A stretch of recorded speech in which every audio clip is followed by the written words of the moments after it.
I start by talking to the existing job creators and say, what are the things that government does that gets in your way of creating jobs? What are the things government is doing that's making you, because we're going the wrong way. The government is doing a better job of making businesses downsize than it is creating jobs. They're very good at making businesses get smaller by adding things like Obamacare. So we need to talk to businesses and say, what are the things the government's doing that's preventing you from growing your business? Secondly, in our area, I think we have an infrastructure problem. Industry needs infrastructure to be able to come to our area. They need infrastructure to get their product and their people in and out. We are in an area that has not seen an appropriate growth as associated with the growth we've had of population. We haven't had the appropriate infrastructure to keep up with our growth. And finally, we work together. We need to do a better job of, as a congressman, I would work hard to work with state and local leaders to make ourselves more competitive, but also to let other people know it's not just enough to be to have a great place to live and a great place for your company to come. We need to do a better job of letting industry know we're here and you're welcome. Mr. Prosser. Government does not create jobs. Even government jobs come from taxes, where the government taxes us and then hires people in a much more inefficient way than government, than the private sector can create those jobs.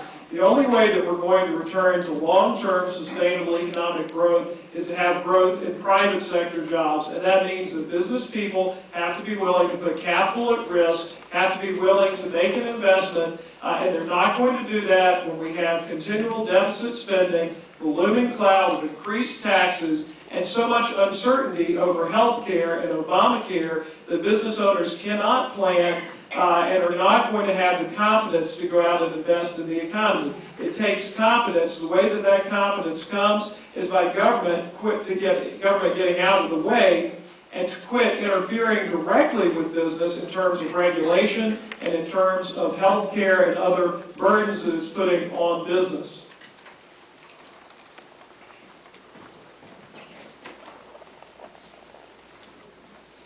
Mr. Wallace.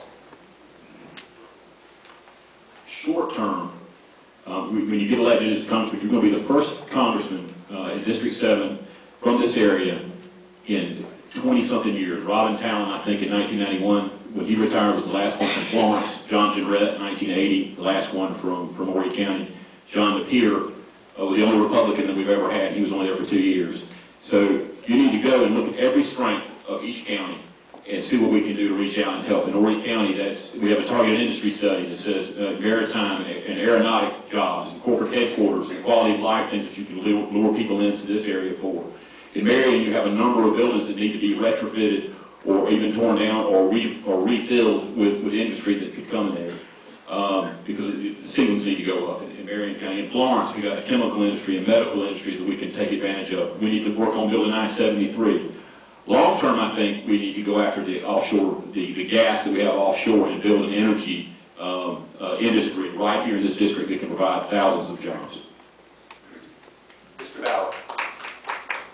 We need to reduce frivolous lawsuits.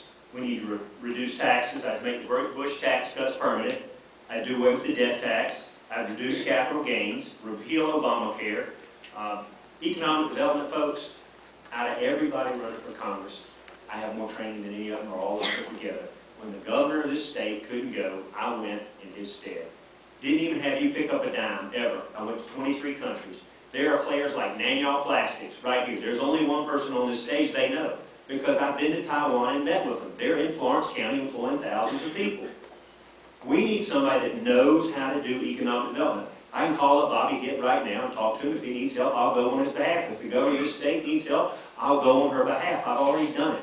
Nobody's got to coach me how to do it. If you want to look at what can get done, I don't have a government job right now. As a private citizen, I got an investor from another state to come in and spend millions of dollars right here, in just a month ago. And he's getting ready to spend millions of dollars more and hire over 100 people. Mr. Wright. Thank you. Several things. Nationally, to get jobs back in, we sat here for decades and watched billions of American jobs leave our shores. And the reason, in my mind, is simple: is we're not competitive. We got the highest corporate tax rate in the world. Why in the world is any corporation going to willingly locate here? Our government, again, inserts itself into every aspect of our lives and our businesses. You know, if you want to build a building, you got to check with FEMA to see how high you have to build it. You got to check with the EPA EPA to see what kind of fuel you can burn. You got to check with the National Labor Relations Board to see if you properly located your business. We've got to stop that. I don't know why any company would want to locate it. With respect to this specific area, absolutely we need that road. I-73 is a necessity. What we did in Horry County was we looked to see what it made what we needed to do to make ourselves competitive, and it's working. I don't think this is rocket science. I think all we need to do is look at what it takes to make the United States competitive and this district competitive and follow through. I want to be your advocate and your #1 salesman. Thank you. When you talk about bringing jobs in, you've got to figure out what jobs are going to be brought in. Then you've got to figure out how you're going to get in touch with those companies to bring those jobs in. In order to bring a new job, a new opportunity in to South Carolina, to the 7th District, you've got to have someone that's a native of the 7th District, that understands the 7th District, that knows the people on each side of the waterway in the 7th District. That person is going to know how to sell the 7th District. That's what I do. That's what I've done for a long time.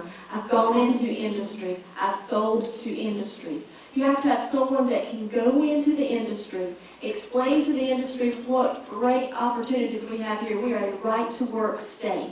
Someone asked me, if you would have been up there and dealing with Bowen, what would you have told Bowen? I said, I'd have said, go back to Washington, tell them goodbye, we're moving to sunny South Carolina. You've got to have people that can sell the 7th District to the industries, and that's where I come in at. Mr. Mayor. First thing I do when I go to Washington is I have to hire 2 people to run my company because I won't be able to take care of my customers. So that's the first 2 jobs. Other than that, the business community doesn't need direction. It needs stability in our government. Quit changing the rules, quit changing the taxes, quit trying to figure out how to get business to do what business does. Business works on profit. You work on your jobs to make money. Business operates their businesses to make money. It's as simple as that. You go where the profit is. The company closes, people move, try to find a new job. So we need stability in Washington. Remember, the economy started increasing supposedly when Congress got frozen and couldn't decide what to do. That's when people started to be hiring again. Give a favorable environment, a balanced budget would be a great start to get people to have money to invest in governments. Mr. Whittington. Well, I totally agree with a balanced budget being a good idea. We put the economy in a straitjacket. And Catherine, your instincts are absolutely correct about the role of government in regard to jobs. That question also is unconstitutional. If you read the Constitution, it provides that we should promote the general welfare, but the Cato Institute points out very clearly not the specific welfare. And if you go to Article 1, Section 8, which Tom Grice knows as an attorney, and so does Jay, that's the very famous enumeration of powers clause. It spells out what the government should do, and if you look at the 10th Amendment and the 9th Amendment to the Constitution, it clearly states that we shouldn't be doing things like specific things like creating specific jobs, building I-73, doing very specific targeted things. Of course, the federal government, not the state government, not the private government, are not an individual contractor to do these things. Regarding District 7, we're very blessed here that we have a district where people are coming to live and work and recreate, and we're a service economy, and that's what we should put our emphasis on, and we're going to do real well here, and we're thriving in the South End where I live. Thank you, Mr. Whittington. Our next question is going to come from Janice Spencer.